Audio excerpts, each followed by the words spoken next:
வன்னியர்களுக்கு 10.5% உள் ஒதுக்கீடு வழங்கக் கோரி விழுப்புரம் நகராட்சி திடல் பகுதியில் பாமக நிறுவனர் ராமதாஸ் தலைமையில் கண்டன ஆர்ப்பாட்டம் நடைபெற்றது.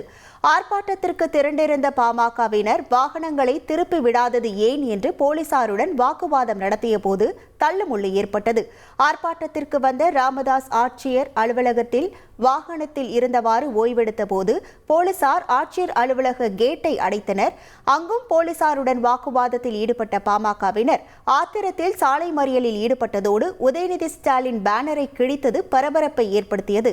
பின்னர் அவர்களோடு பேச்சுவார்த்தை நடத்திய போலீசார் அவர்களை கலைந்து செல்ல செய்தனர்.